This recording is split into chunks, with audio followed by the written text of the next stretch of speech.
just love the drama. Biggest U-turn since winter fuel allowance. Cut that. Because loose lips sink ships. And what the fans want is to stop teams being owned by madmen. Listen, you're really making a mess here. You're not doing what you're supposed to be doing. We're getting really cross with you. The sticky patch came when the rest of the team's sticky patch came, which was sort of January onwards. Grumble, boobs joke, hot wings. No, let me tell you, I don't have to look at this objectively at all. The Wednesday week! Put on your podcast!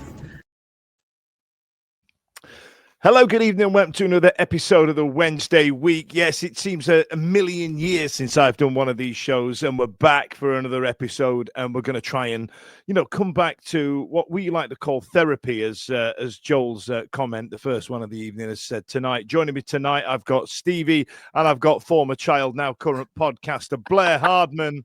Blair Hardman. How's it going, lads? How's Christmas? Is it kicking you in the ass, Stevie? Yes, it's kicking me squarely in the arse and in the bank balance, and I can't wait for it to come. It don't feel like Christmas yet because, as we've just been talking about off air, we've got that much work. We are that busy. We're crawling over the line. I'm crawling over a line closer to the finish line than you are, Daniel. If you could tell people how busy you are at the moment, I think you might actually get a little bit of sympathy from the internet. But, I will receive non-sympathy. Roll on the end of the week for me. I roll on the end of the year for me, so I've got 2 weeks left, get New Year's Eve out of the way, and then I'm going to sleep for an absolute fortnight. In fact, Blair, you're a 9-to-5 guy. Have you broke up for Christmas, or are you going on a big pints day out on Friday? No, I don't do that anymore. It's a young man's game, that's fudge, isn't it? Well, or a clinging on man's game, as it. Clinging on man's game. I like it. So right then, go on. No, that's it. That's it. So just three of us so far this evening. We might get joined by somebody else later on. We'll see what happens. We'll see how it pans out. We've got two games to get through. First one being an away tie at Watford on what seems like about 17 weeks ago, but we'll touch on that briefly. We'll get through it. Let me find the media asset.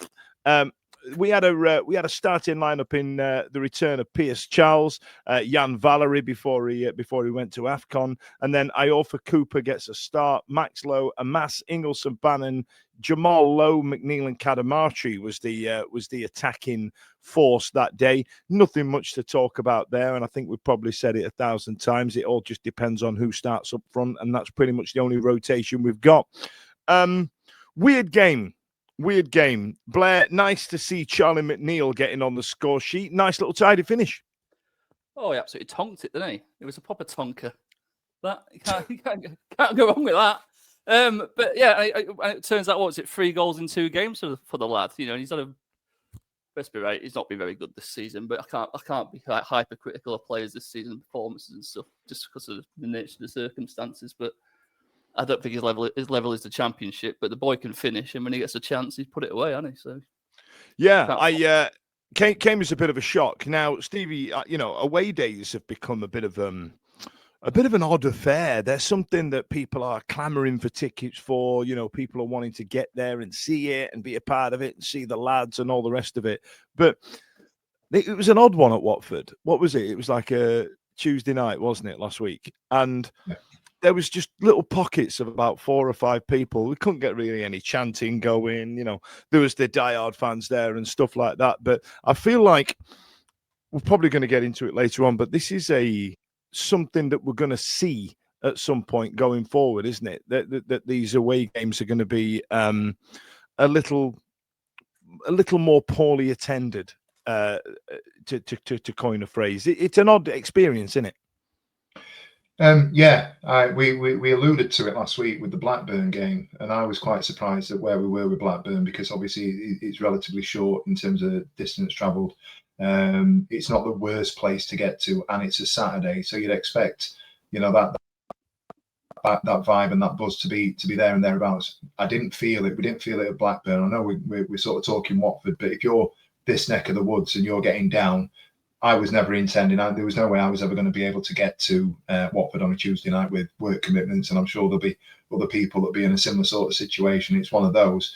I'll be interested to see how things pan out over the next sort of 2 or 3 away games.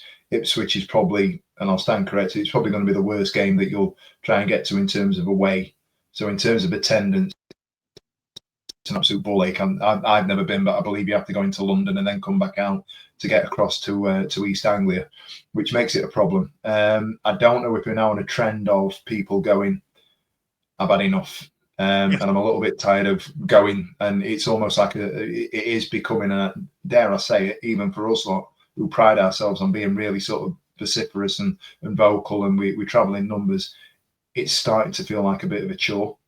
You know, certainly if you go to a place like Watford or Ipswich, where it's a big, relatively large stadium, if you go somewhere where we've not been before, and it becomes a little bit of a party atmosphere and something that you've not done, a bucket list sort of thing to tick off, then it's a different story. But when you've been there and you've done it, and I think we've travelled to Watford in number in the last 2 or 3 years, it didn't feel like destination travelling. Again, Tuesday night, getting up to Christmas, did we really need to be there? Did we really want to go and endure, given where we were after the Blackburn game, coming off the back of the Millwall game? We still sort of got that hangover from the Sheffield United game as well.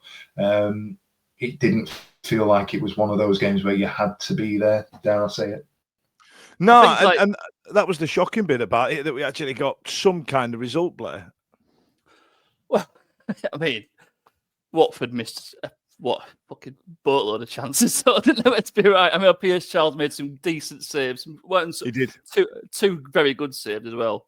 And then, well, we'll get into the goal in a bit. But, you know, Watford had some proper clear-cut chances and they should have buried them, let's be right. I mean, what did they have, like 27 shots on goal or something? Yes, around that, like, it was bad. Like, if that was a game of FIFA, you'd be smashing your pad, wouldn't you? Yeah, you would.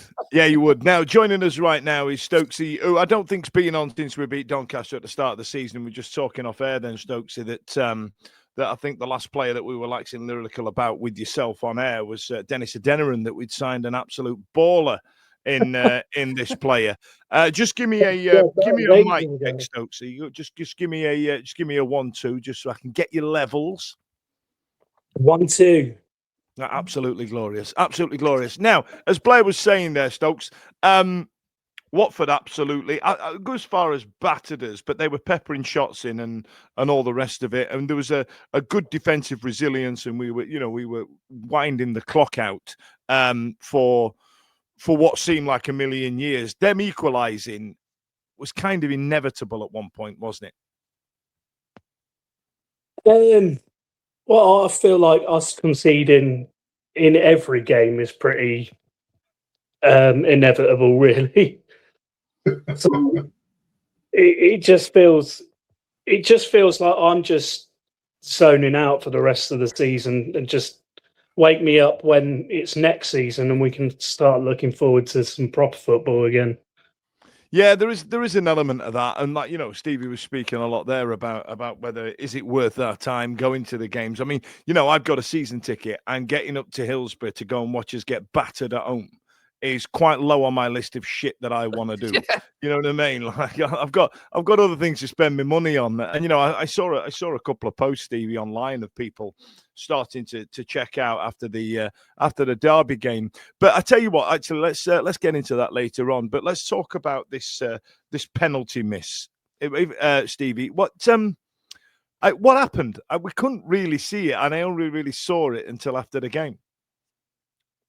In terms of the encroachment, it was their fella, the skipper's. He's given it the little shuffle, and he's gone, and he's hit it really well. He's hit it almost too well, and it's cannoned off the bar. And if you go back and look at it again, literally 6 inches lower, it's going to be one of those Pressman-esque type penalties. But it's come down the other side, and it's literally rebounded to the sort of 16 yards out in between penalty spot and edge of the 18. Straight into their lad, who was left-footed it into the bottom corner. Immediately, to be fair to the Wednesday lot, immediately they put their arms up. I don't know if that's something they're trained to do, but they've looked at the linesman, looked at the referee, and the referee was pretty instantaneous and said, no, he's blown his whistle and said it was an encroachment. So the lad who's put it away was actually in the area before as the penalty was kicked. So he's got in too quick, and then obviously it's a little bit of luck on our side. It was never a pen though, was it? That was soft. It was soft. I'm not going to argue that it was soft or it was or it wasn't. I'd have been disappointed if it had gone the other way. But you know, it's that cliche, isn't it? When we're down there, they're the sort of things that are going against 100%, you. 100%. Yeah. Do you know what I mean? So it's one of those things where you just go Wednesday. It's those things that are happening at the moment, and you kind of for a short period. And I know we've talked about that knowing that we were going to concede.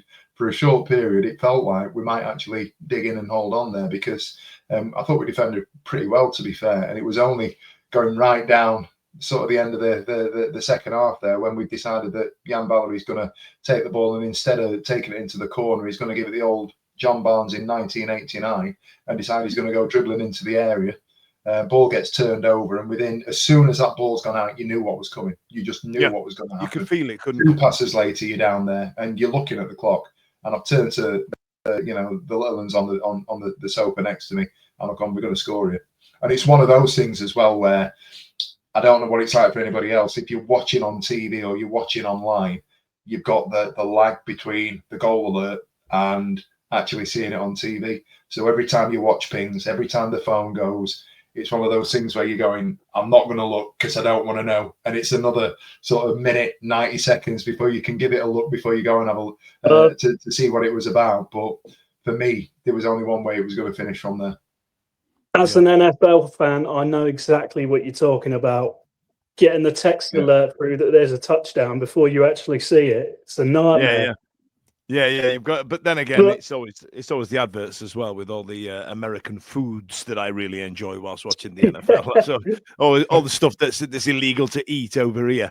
But one of the things I wanted to mention though is that's part what you've just mentioned there, Stevie, is part of the problem. Is that defensively, we're not like too bad. It's just we've got nothing in midfield or up front at all. We're not like they're not getting any support or any. We're just getting overwhelmed, and it doesn't matter how good your defense is if you're constantly just getting the doors battered down. You're just going to concede at some point. Oh, I mean, even the best teams in the world don't like defending, do they? Let's be right. And they've got the best defenders in the world and the best keepers. Like let's get into some statistics actually, because Watford did 68% of the possession. They had 2.78 of XGs if you're an XG guy, and we got 0.48. It really was an absolute battering. And I think we got away with a draw, as disappointing as it was to concede so late on. You know what I mean? Interesting stat there to make note of when we move on. There's one shot on target from Sheffield Wednesday. And, the other half of these statistics absolutely spells out the same thing as well. The noticeable one is hit woodwork as well. They even hit the beans on toast at one point as well. Like it's been... I feel like if we'd have come away with 3 points, I'd have been ripping the seats out as a Watford fan. I've been absolutely furious. But then we move on to last night. We need to move on to the Derby County game, and the reason I want to move on is because I feel like there's two contrasting performances there, but there is a current trend going through. This is the starting lineup. So Charles again, Fuziri, who had special dispensation from Zimbabwe to come and play this game. Thanks. And then Iorfa, Cooper, Lowe, Amas, Ingleson, Bannon, J-Lo, McNeil, and Kadamatri keep their place. Now, I'm going to start early doors on this lineup, Blair. Kadamatri is not the player that he was. And I would even argue he's come out, he looks like a man, looks like a bloke. Is he skipping leg day? I mean, Christ, he's just all top. He looks like Deontay Wilder in terms of shape. Like, that bloke... He's not built like an athlete anymore. He's built like a bouncer, and I feel like it's affected his game. And there seems to be a certain amount of endeavour that's been lost from Kadamatri as well. And I feel also on top of that, and I'm not going to blame it all on his quite hefty shoulders as well. I also feel that there is an issue there in terms of getting the ball to him, because it's essentially, we're all going to stay at the back. It was a lot like my Sunday league team when he used to play for them. Like, we're going to try and keep the ball out. You have to dig your own out up there. And watching Cadamarteri huff and puff around, it kind of, you understand Ike Ugbo's head loss 18 months ago a little more. Not that I'm saying that I'm forgiving Ike Ugbo, because he has been tried. Absolutely. Yeah. Well, let's be right. But Cadamarteri 2 seasons ago was the only reason we knew who he were, because he scored a lot of goals in under 21s and we were bottom of the league with like 3 points or whatever. And everyone was saying, get him in. He can't do any worse than what we've already got. And, and he couldn't do any worse than we already got, and he did all right. But he also had like Anthony Masaba and Jenny Gassama and Bannon, and and then not last season because he went to Lincoln. But he had better players around him. Obviously, he's not got as much responsibility, and they were a bit more fearless. Last season, he went to Lincoln. He didn't really rip the trees up at Lincoln, did he? I mean, he did. No. It was like he was on the bench a lot of the time for Lincoln, and he got injured as well. And this season, obviously, with the summer, I can say it's hard to be super critical on any player because the circumstances they're playing under is just shit.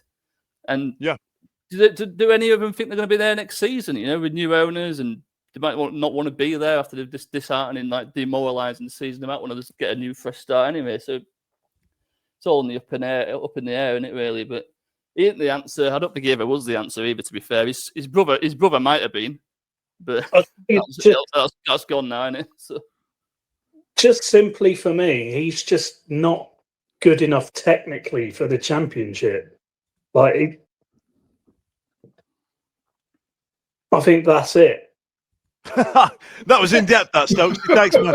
I thought you were going to go into a big old long diatribe there, mate. But, I was just going to say, his first touch isn't great. He's not like the best finisher. Yeah, I kind of agree. I mean, that one that goal he scored for Jamaica in their World Cup qualifying process was a bit of a Marauder League One type of, not hit and hope goal. That sounds a bit harsh, but he has just bolted it. You know what I mean? I think that is pretty much his level, to be fair. Yeah. I think you're. I think you're right. And now, Stevie, let's get into this Derby County game. Did you have any expectations beforehand? Because after Watford, I lull myself into a false sense of security, thinking we might get something here. We're at home, thinking that being at home is going to help us, even though I can't remember the last time we won at 3:00 on a Saturday afternoon, even though obviously last night wasn't.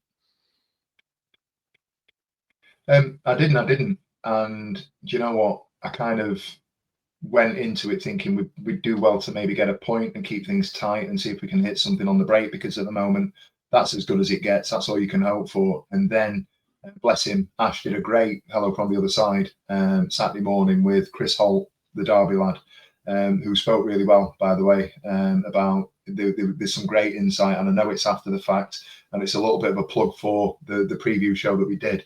If you take away the sort of the preview chat, there's a good 10 minutes or so where Chris goes through the Derby County administration bits. He talks about what it was like when they were going through admin, talks about Wayne Rooney going in there, talks about the sort of the decline and how Wednesday and Derby have kind of been ships passing in the night, if you like, in terms of their recent history. I came out of that thinking this could be a tall order. And he did say at one point, going back to the preview stuff, he did say at one point, if you can't defend set pieces, corners in particular, we are going to win 4-0. And I thought, I turned to my sister and did a hello from the other side. And their fella said, if we can't defend set pieces, we're going to lose 4-0. And every set piece that came up, you looked at them and it was Land of the Giants. Their back line were all 6'2", 6'3" plus. I'm not saying they were technically sound or very good, but they were big, they were physical. And just to sort of, as a little bit of a sort of tangent, you look at the ball being pumped up and when we kick long, and you've got Cadamarteri up there challenging with Dion Sanderson and the other two fellas, forgive me, I can't remember their names. There was only ever going to be one winner. It wasn't going to be our lad. They just ate everything up for days. And set pieces, long throws, it never felt like there was going to be anything that was going to come down on our side, really. To go back to Stokes' point earlier on about defending and there's nothing in midfield going forwards. To an extent, I agree. We're very one-dimensional, even though we play this relatively expansive football on paper. But you get to that final third and you might as well just turn around and go home, because there's nothing. We don't play through the lines. Every now and again, Bannon can be a little bit progressive and try and get the ball going forwards. But we will get a criticism of our team because we passed the ball a lot, and the possession stats last night were ridiculous. But everything that we did was sideways and backwards because nobody moved, nobody created space, nobody was creating runs or making runs to create space for people to either occupy or move into. And it just got to a point where it was backwards. And then we'll go to Charles, and Charles will play square, and then we'll go forwards, and then it's rinse and repeat, and we go back and do it again. That felt like the sort of the formula for the evening. And whilst it was quite pretty at 0-0, the moment the first goal went in, that was it. Game over, isn't it? Game over. Yeah. What was the first goal, player? That was Aguiman, wasn't it? It was just a corner, wasn't it? A set piece again. Yeah. And we just felt it was passing out the back, weren't it? It was passing out the back. Yeah, we gave it away. Cooper played it out. Cooper played it out.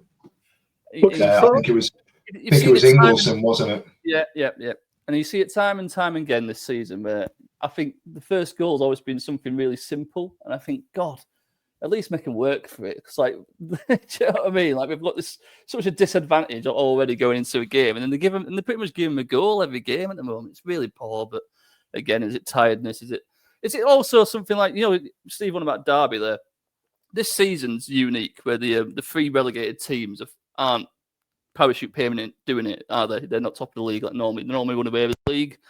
I think everyone now has got a point to prove and something to play for. And I think when they play us now, I think everyone's looking at us going, God, we've got to beat them 6 points. Because this season is such a big opportunity to get into that top 6. And absolutely. And I think that, and motivation to fight for the ball and to win the ball. Our lads have got nothing to play for at all. I mean, a bit of pride, but really, they already know they're down. Like, it's gone, and and that's it. They're already really kind of playing for a pay cut as well. Let's get into a couple of comments as well. So, for example, Matt Talbot's gone with, why do we keep taking long throw-ins when we never win an header? It's a free header. I left at half-time last night. I'm done with them. Sick of the same excuses. Players need to start taking the blame, and the manager. It's the senior pros making the same mistakes. It's quite simple. They're happy to plod on and get minutes just to pass on and crack on for 90. I saw a lot of this on social media last night, and I saw a lot of it at Watford as well, Stokey.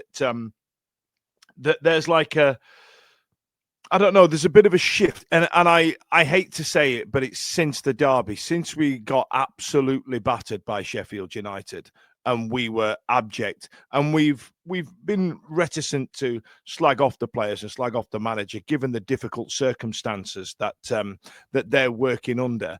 There was a point before the derby where we were playing with fight and we were playing with endeavour, but at the minute, we just seem to be playing out the averages. That's the way it seems to me.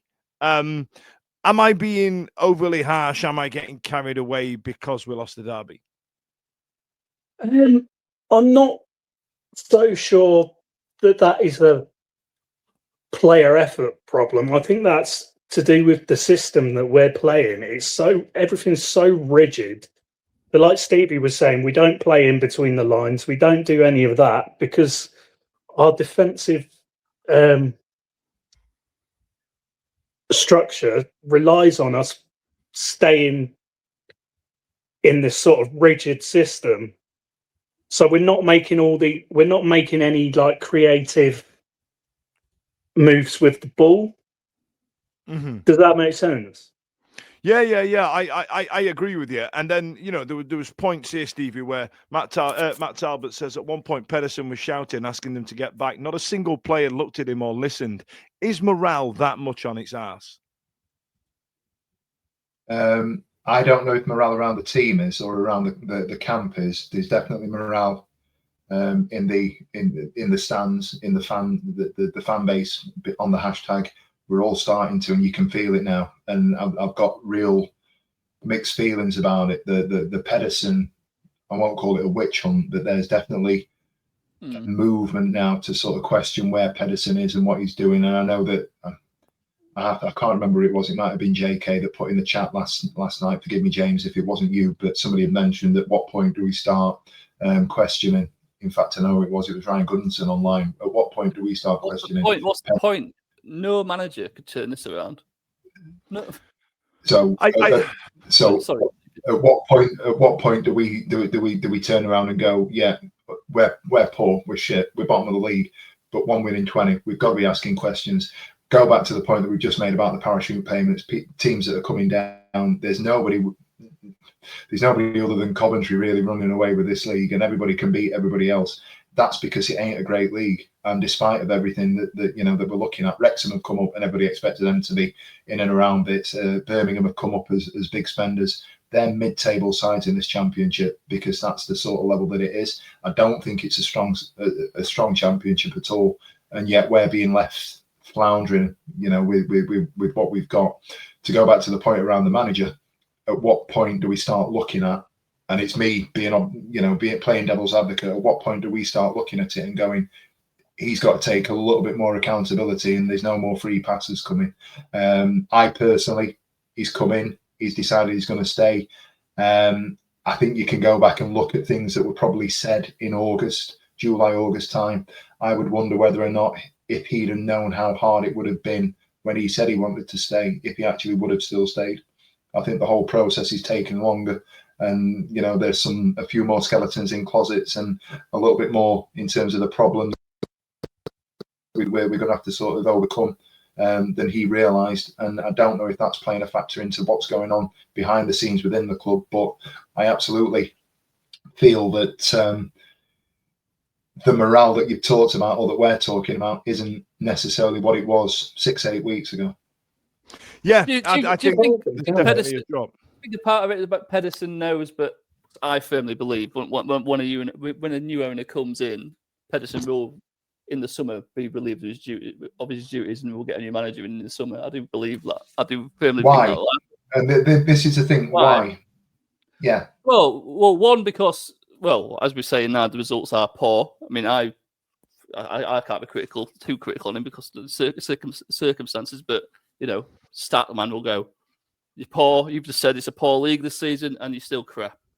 You look at the hand he's been dealt with, Blair. At the end of the day, I agree. You can listen to it, and there are people on social media. This is a poor League One squad. Okay, I'm not disagreeing or agreeing. But if that's a level that he's got no manoeuvrability. I think the only thing that I would hold him to account for, to an extent, and I'll say this, and he will have reasons why he doesn't do it. I can't argue with the recruitment because there's been no recruitment. I think Cooper's been a solid signing. Redmond, all right. It's one of those, isn't it? He's come in and he's been somebody that when he came in and played that 11 minutes, we all got dead excited. Wednesday being Wednesday, he's then going to pull a groin and be out for 4 or 5 weeks, whatever it'll be. He may end up being replaced, and we may get somebody else in. The thing that I would hold Pedersen to account for and ask questions about, it continues not to be right. We're still not scoring goals. We're still not being a threat. You look at the XG, you look at the shots on target, you look at the goals that we're conceding, you look at the lack of creativity. We need to start looking now within the squad and within the playing team, the players that are there, at potentially having a plan B. And is it now a time where we start to look at, and you can name them, Jarvis Thornton, Reece Johnson, Yasser Allow, Will Granger. These are players that are sitting on the bench week in, week out. Allow, bless him, and all right, his first touch was dog shit last night. He's got Premier League teams looking at him. The kid's just turned 17. Fuck it. Chuck him in. Let's have a look at him for half an hour. Let's see what's going on there. Rangers playing, international football, okay, at a level that's a little bit lower than full international, but the kid's getting recognition. And when he played against Leeds, he did really well. Let's have another look at that. George Brown was chucked in. Weaver's been chucked in. The players that have been chucked in so far have done well. Because So they've got do the we now fight, need to and start- I think that's what comes back to. I think it comes. That's from what I'm fight. saying, Dan. I agree There with you. isn't, I agree with you. there isn't a fear from these players that they're going to get dropped. Do you know what I mean? Let's get into the adverts and let's come out the other side and finish this Derby County. Don't skip ahead, don't press that button. These ads are lean, not belly mutton. A tiny break before we pop, and don't forget the fun. Stop. So into the second half, Sheffield Wednesday went 2-0 down after 57 minutes from a goal from Liam Thompson, whose first goal it was for the club. Great, well done. You know, charity FC and all the rest of the things we need to say and all the other nonsense that happens. Which one was this one? I can't remember. They all looked the same, these goals, didn't they? What was this the one where Fusiri got sent for a bag of chips? No, that was third. This was one that's come out for edge area. They just pumped it back in. He's chested it down and he's stuck it through a load of traffic. One of their players on the back stick looked like he might have been offside, but Charles was on the near side. I'm not one for always banging on about Molly, he says, but Molly's turned to me and said, Dad, why didn't he dive? And I just felt that Charles had gone to his right as the ball was going to the left. It weren't great. Charles, hasn't he? In any way. Well, I tell you what, let's come back to that once we've got this game out of the way. Like so Stokey, this third goal, that lack of strength from Sean Fusiri has absolutely sent me. I'm really angry about it because one, Ryan Brewster is fucking shit, and two, he's let that pig get all over him. You know, the big poster boy of Sheffield United's piss poor performance in the Premier League. The absolute top boy of it has now scored at Hillsborough and sent our makeshift fullback for a milkshake. I'm absolutely raging about it. Now, you'd be embarrassed, wouldn't you? Yeah. I've got nothing else to say to that. I mean, the lad got relegated at Carlisle last season, so he's, I don't know what we were expecting out of him. He's absolutely I actually looked into that because I saw a few people defending him and stuff like that. But there was periods where he actually got dropped by Mark Hughes as well. I mean, Sparky Hughes is the gaffer at Carlisle, and now he's managing in the National League. Well, speaking of, how do you pronounce his name? Fazir. Yeah. Because we've had discussions about him on WhatsApp ages ago, and I just don't see him as being good enough to play even League One, if I'm honest. Out of all of our youngsters, I think he's one of the weakest we've got. I wouldn't even go as far as calling him a youngster, though, to be fair, Stokes, because I feel like he's... he's got 22 now or something, isn't he? Yeah, he should be. This is essentially going to be his formative years. This is going to be his better years, where he's got a bit of endeavour, he's got a bit of fight, but he's also got the fitness to carry it through. And as it stands right now, he's underperforming. But if we were to say that to him now, all I've ever seen from him, going way back to when Cisco played him in a friendly that they streamed on YouTube ages ago. All I've ever seen from him is he had a decent engine. Yeah. But he didn't really do anything with or without the ball. No. Every time I've seen him since, it's been the same, other than the goal he scored against, was it Oxford? Yes. No, Oxford. It was Oxford, yeah. Oh, yeah. Yeah. I mean, like, with all the other young youth players we've had to rely on this season, I've seen a lot more out of all of them than I have from him. Yeah, I think that there was definitely a player in there, and then like I said, if we were to approach him now, we'd probably say, the squad's threadbare, the morale's on its ass, and I get all that, but I wanted to get into the statistics here, Blair, of this game against Derby. We battered them. I said battered them 60% of possession, but look at that again. If you're an XG guy, 0.18 against Derby's 1.5, so it's not a 1.6. So it's not a classic game there at all. That possession is just passing it around the back, isn't it? And passing it back to Chip Pierce Charles is absolutely, it's nothing possession. And this is where I wanted to get to as well. So the second half of the statistics here is, the goalie's made 4 saves, and there's been a lot more shots from Derby. But the stat I wanted to get back to here, Blair, was 1 shot on target, and against Watford, 1 shot on target. Are we running the risk? And this is where I feel like the fans are getting frustrated with Pedersen right now, is that we're running the risk of just trying too hard to keep the ball out the net. We know we're getting relegated. Fuck it. Take the reins off, Henrik. Let them I think forward. I mean, it goes back to the man of the discussion, doesn't it? Like, Derby County is quite a fitting team to be talking about, because when Derby was in a similar situation to us, Wayne Rooney's Derby County worked their socks off and scored a few goals and got a few points here and there, and everyone went, "Oh, Rooney might turn out to be a decent coach. His team works really hard." Imagine what it would be like when he has money and his own players. And then that happened at various other clubs, and he was I don't think he'll manage again. Let's be right. He's not done very well, has he? And there's a part of like Pedersen. Again, it's such a weird situation. Like, we take the handbrake off, but what can he actually do? I actually don't think there's nothing you can do. Like, we lost 18 players in the summer. There's no formation change. We lost a lot of players, right? And then on top of that, Redmond's got injured, and then Weaver's got injured. George Brown's got injured. I love George Brown. From what I've seen of George Brown, unlucky. Fantastic.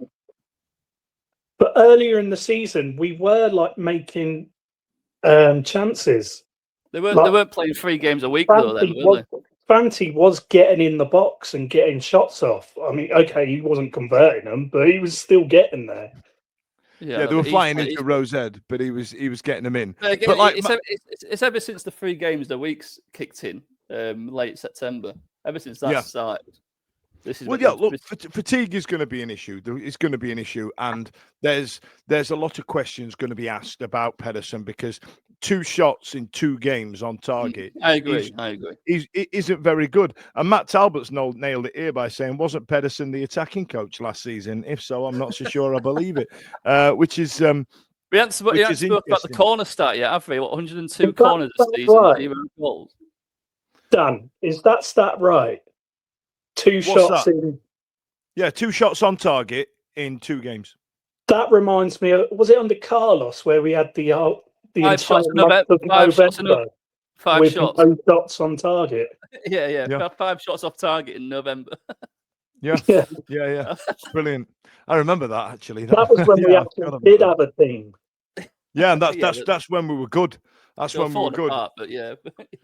So let's move on, because I feel tonight it's time to broach something, and I don't think it's going to be nice. But brace yourself, kids. Hot topic. No, I don't think Barry Bannon's knees will last till next season. No. Do you reckon he's playing with an injury? I reckon he is running himself to the ground, and I reckon he's just 36, or is he 36? Yeah, I don't know. I just hope he hasn't ruined his career, because he's going to end up like there's no chance. I just got a feeling he's going to get to the summer. He's going to sit down in the summer, and his legs are just going to stop working. Yeah, so I feel he just ran overtime this season. It's just like, you're madman. I love you to bits. I'm guessing this isn't the hot topic. No, I tell you what it was about the hot topic, but I kind of when I played the Sting, I was a little bit reticent to say it once I'd thought about it. I was gonna say, if anybody else had been in goal against Watford and let that goal in, like for example Horvath, there'd have been a meltdown online. But because it was Charles, what about Cameron Dawson, Dan? No, listen, I've made my mistakes slagging off Cameron Dawson on the internet, but Robin fans don't like him even. That's hilarious. But there is an issue there. I think Charles isn't the player he was. So what I did, I kind of changed my mind, and I wanted to talk this out, because we were talking about Pedersen, which is why I brought it in, Stevie. I'm getting fed up of the same old shit he's saying every week. If it's if it's that, I mean, what do we normally get? We're not at the same level that we were the last few games. We're giving the ball away too easily. I'm really disappointed. The guys did it feels like heartbreak. The guys gave it their all. Oh, it's the same shit. It's the same shit. But it's one of those things where I'm kind of like, but what you changed? What have you changed? Yeah. The only reason you've dropped DK Ugbo is because he's on paternity leave. No, I can't disagree. It goes back to an extent to what I was saying earlier on. He's got to change it. You know, we can talk about the narrow squad that we've got and the threadbare nature of it. I would, and I'll say this controversially. Here's Stevie's hot topic. If it's a choice between Cadamarteri and Ugbo this weekend, I'd stick Ugbo in, and I would. I genuinely would. Cadamarteri's not scored a goal. He's scored one more than Ugbo this season, but he's not scored since Wrexham, and he's not looked like scoring. And the one-on-one chances that he gets, you could take Ugbo and plant him in Cadamarteri's positions. If they have the same sort of outlook, Cadamarteri gets a pass in situations that Ugbo doesn't, and I don't think it's right. So if you're playing one or the other, it's time to swap them out and get Ugbo back in. And I know I'll catch a few pelters for that, but I genuinely think that happened. Personally, I'd like to think we're in a situation where Brown is coming back to full fitness, and maybe he can do an hour or before bringing him on. I know he's got a big thing about managing players. I'd also look at getting somebody else. Just stick somebody in there up top. Let's see what we've got. Blair made a point around McNeil being a League One player potentially, or not Championship level. I actually think the goal against Watford and the goals previous have done him the world of good. I absolutely got after him privately against Millwall. I thought he was anonymous, and I was in that camp where he's, we've not seen anything of him. I think in the last 3 games, although the performances haven't been there, he's shown flashes of somebody that can be absolutely fantastic when he's playing well. The confidence that's going through him is, it's going to do him the world of good. I'd look at the youth. I would. We've done it in certain positions. Weaver got chucked in and he's took his chance. Brown got chucked in. He's took his chance. It's now time to start looking at some of the other ones. I like what I've seen of Thornton. Get Thornton in there. Get a Lau in there. Have a look at him. I'll bang the Will Granger drum all day long. I think he's a fantastic player. I think if you look at his numbers in relation to Caelan Cadamarteri, they were a little bit of a partnership, weren't they? With Cole's gone, have a look at Will Granger. We've got nothing to lose. Let's get him in and around it. Let's get him in and around the team. Get him some minutes. We can't keep churning out the same. Right, this is the formation that we're going to play. Ingleson, we talked about his sort of situation. He hobbled off last night. He could barely walk. The guy, we're running these players into the ground. Yeah, we've got to change it.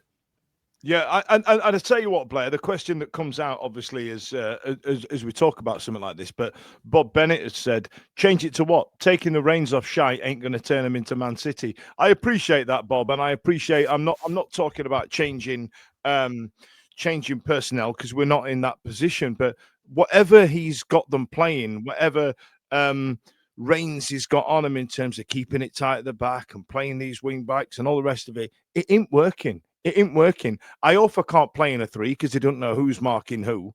We've got a left back playing centre midfield and a full back playing centre midfield and a centre midfielder playing full back. Now both of those players have now gone to AFCON. We have to change it anyway.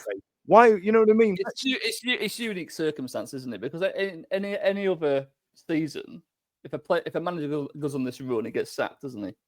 But a manager also doesn't have 18 players taken off him and 2 frees. But I don't think we're asking for us to go on some ridiculous run and start winning all these games.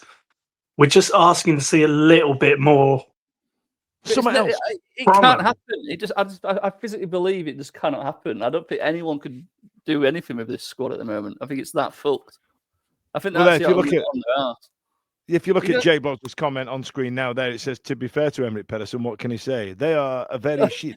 It's like training elephants to ride a bike. And I get that. But, Henrik, man. Stop.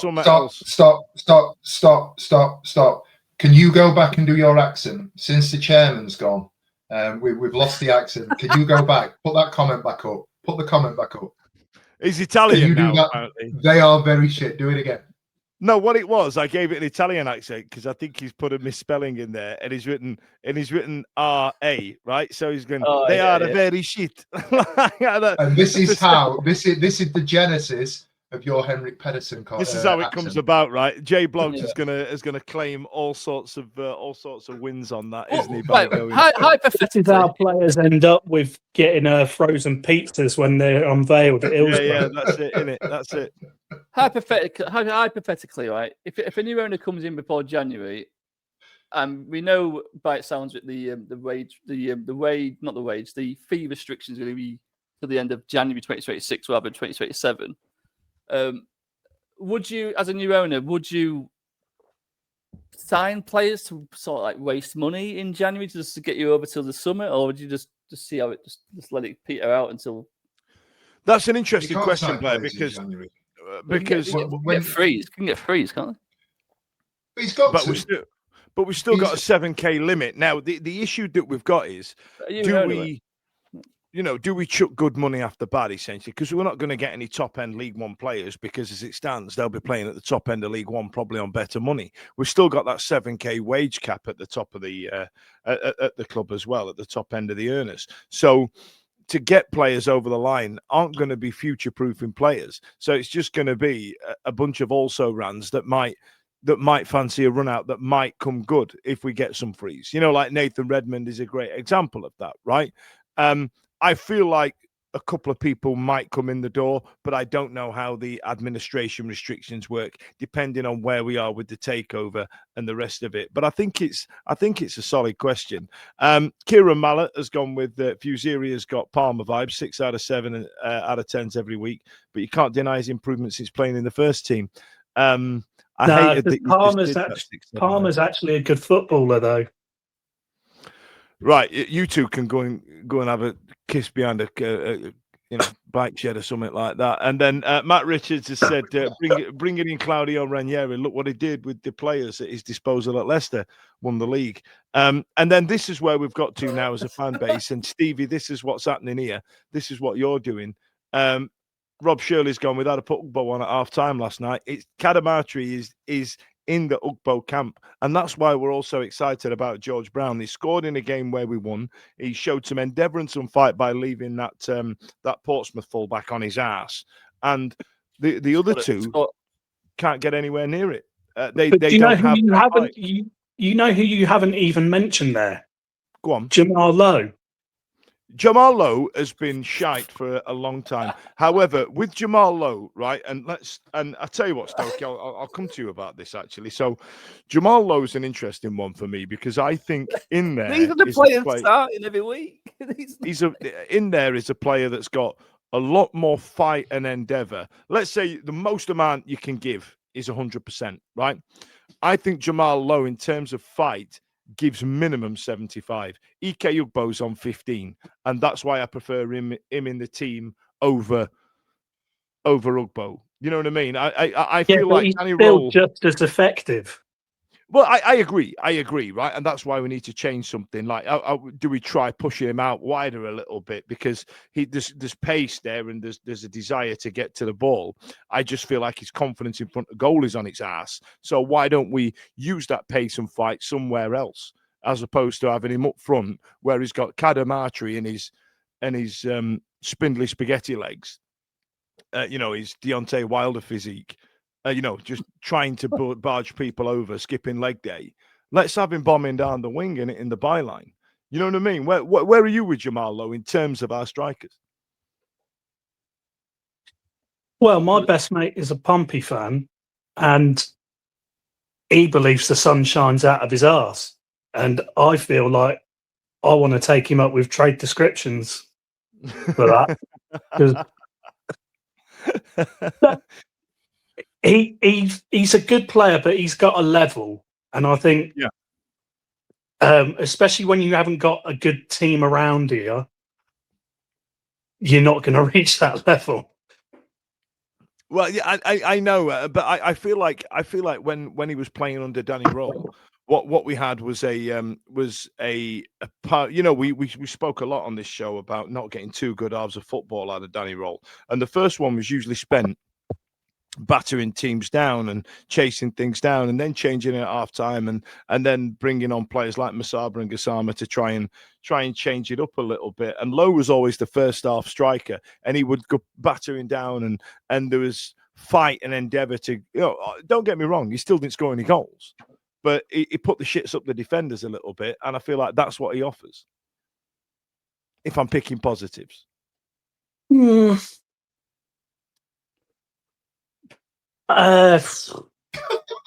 All right, cool. Right then, let's have a move on from that. I don't know what you're talking about. What do you mean? I just don't see it. You don't see what? What The are we last not time seeing? I saw Jamal Lowe have a good game at Hillsborough was when he scored against us for Swansea. Nah, it was that game that Craig Hayward said where he played all right in that midfield role. And let's not forget, we thought we'd had a really good striker in that opening home day fixture against Plymouth last season, where I thought he was great that day. I thought, hang on, we've got a player here. We're going to be great this season. And then it turned out to be a slow spiral towards the drain. So go on, Stevie. I was just going to say, do you know what I'd love to see, or I'd be interested to see? I'd like to see Brown as a big man up top, and McNeil off him. Yeah, half a game of football, go two up top. Let's see even if it's your Mike Bassett 4-4-2, play two up top, whatever that shape in the middle looks like, and just see if we can get anything with a McNeil running off a big pivot. And just see if we can change it up a little bit, because we've done it to death.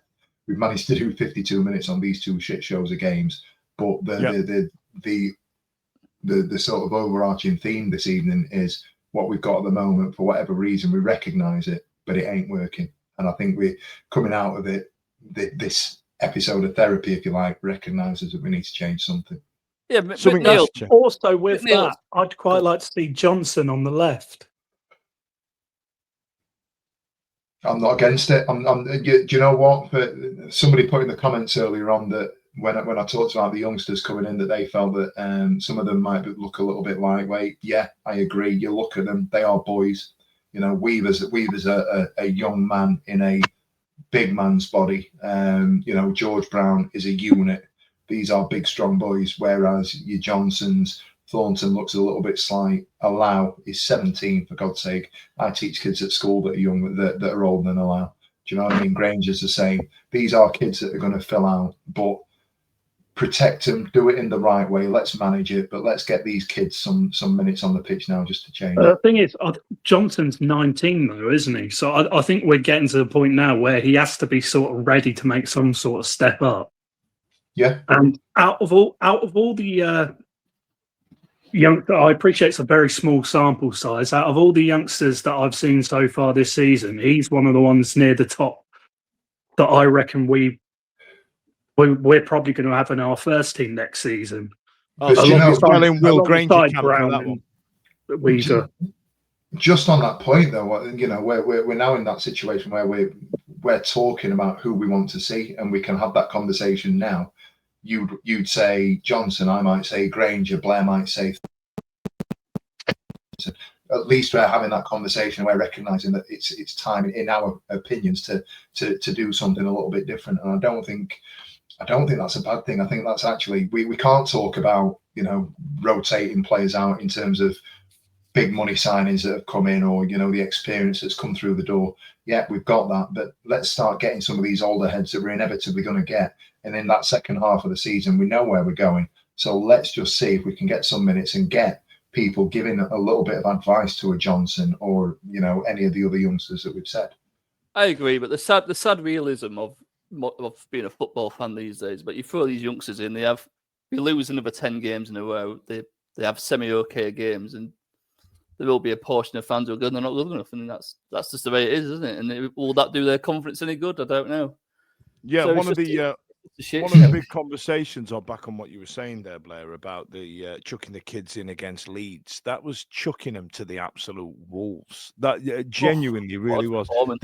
Before that game, that is literally hanging those kids out to dry. And then they won. They won, and Jamal Lowe scored.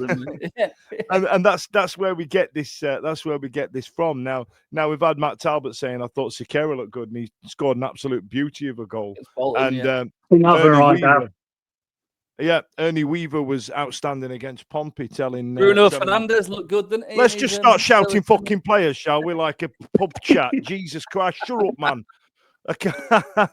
Oh, do you remember? Do you remember when Paolo Di Canio played for Charlton? Do you remember that 2009 Portsmouth team? Do you remember? Do you remember Ash Baker against Aston Villa? Do you remember who did he play for? All right. Hot topic. Nico Crancha. So, ladies and gents, listen. I'm going to wrap this up because this is an absolute. Ian Carverhouse. Ian Carverhouse. Yeah, you've won. Well done. Junior Agogo. So, before this absolutely dives into absolute nonsense, I'm just going to wrap it up and tell you a few things. Now, boys and girls, coming up tomorrow at 5:00 at the club in the Charlton Lounge at Sheffield Wednesday, we've got the Panini Swap Shop. Now, this one's for the kids, not the weird dads who are trying to collect the books. You've got your own grown-up money. You can, you know what I mean? You can buy your own stickers. But we've got the Swap Shop, Family Swap Shop coming up at the Charlton Lounge. Please, you do need to sign up for tickets because we need to manage numbers. It's been really popular about it. I'm absolutely blown away by the response. So please do get involved. The link to the sign up is on our X and on our Instagram. And let's try and fill a few books. And if it's popular enough, we'll probably do one after Christmas as well. We've also got some giveaways, and the club are trying to sort a special guest, which I believe is 90% over the line. If it's Liam Palmer and Stevie blows a tire out, that will make me very happy. I don't know if it is. I've just made that up, but it might be it might be some of the players that we were just listing there. And also, I wanted to do a big shout out to the We're All Wednesday, Aren't We group on Facebook, WAWAW. Get yourself involved in that group on Facebook. It's run by Matt and Sarah, and Matt texted me and wanted me to do a big shout out to Sarah that does all the work on it. And if you do want to get involved, then I knew it. Talk Sheffield Wednesday. Please get involved. They did raffle us off a couple of the classic football shirt Christmas jumpers, and bless them. I said to them, please take a cut for doing the work, and they've donated all the money to our community fund. On the back of that, we will also be giving away a couple of tickets coming up soon as part of our TWW Together community initiative. On the side of that was the announcement. That was the housekeeping. Does anybody have any other business that's not just randomly shouting footballers? I think, do you know what? I think you've covered everything there. I know there's been a couple of things, and I think it'd be remiss of us not to address this. Been a couple of things that have just come up in the AOB comments around the takeover stuff. I think I speak on behalf of Dan when I say this. We've done this to death for like 3-4 weeks now. We've done the Ashley chat. We've talked about the Waltons. We've talked about Texter. We've gone on and on and on with it. I don't think anything actually happened this week. We could sit here and wax lyrical about Ashley and Ashley out, but beyond that, I think we've done it. Yeah, so I tell you what, I think if the only thing I wanted to add about the takeover rumours is that's all they are. That's all they are. The serious people have signed non-disclosure agreements. They're just rumours. And let's say, for example, right? Let's say, for example, that Mike Ashley is the preferred bidder. That wouldn't be that bad, kids. It wouldn't be that bad. The only reason that you think it's bad is because somebody on the internet or somebody along the lines has announced that it's this multi-billionaire that owns this American franchise, and it's this multi-billionaire that we've had no confirmation whether those multi-billionaires are true or not. You know what I mean? Just keep an eye on. I think it's Alex Miller and Rob Staton that are doing the work on those transfers, because I think Joe Cran said he was avoiding the topic because of the work that those guys are doing. So let's report on the news once the news happens. Let's not try and guess what the news is, because that's nuts. I think that's the best way to not go insane. Is just wait for a fucking announcement. Isn't it? Stevie, did you say something there? I was just going to say, that said, if something blows up tomorrow, we will 100% be podcasting from Dan's work kitchen and my office. God almighty. Oh, I'm not ready for that. I'm not mentally ready for it. So if they could wait when we're not at work, when it's not Christmas season, first couple of weeks in January when it's dead, that'd be great. Yeah, let's do that. Emergency podcaster. We could, anything after about the 2nd of Jan, let's do it. Blair, I'm going to give you a rare opportunity to plug your podcast. Jesus Christ, all right. So when I left the Wednesday week, because I got demoralised from talking about Sheffield Wednesday all the time. Oh, listen back to this last hour. Yeah, me and my best friend from York, who I don't see that often anymore, started a podcast. We talk about Premier League more than all. He's a Hull fan. We do mention Wednesday in Hull every now and then. It's called Kicking Off Football Podcast. And thank you very much, Fudge. No worries at all. No worries at all. If you tag me in it, Blair, I'll give it a repost. Stokesy, thanks a lot for joining us tonight. Comment of the evening went to somebody earlier on that said, I'm a bit late. I can't find it right now, but it said, I'm a bit late. What was with Stokes? John Wakefield. Was it John Wakefield saying, what was it with Stokes' angle on his camera? I now know what it looks like from his penis's view of his own face. And Spend Dog, make sure you give me 3 rings when you get home. Thanks a lot for joining us tonight. It's been an absolute pleasure. See you later. Every week, live from 8 p.m. It's the Wednesday week. Bringing you football analysis. They said we'll win the league next season. Bringing you modern references. I did a little 1920s fist pump there. Not done that in a while. If we could do just a 1-to-1, not me because it'd last 7 days apparently, like Craig David. I should not have said that. I should not have said that. This shows like you're mental. No, I'm not. Clip that. Bringing you terrible impressions. Wibble wobble wobbly wobbly wibble wobble Cyber Jordan. Hey, you got to play a 4-4-2. I don't know where these jokes are coming from. Available on all social medias. Obviously, this goes out on YouTube and as well as all the other social media out there, podcasts, etc. The award-winning Wednesday week. Join us. Put on your podcast!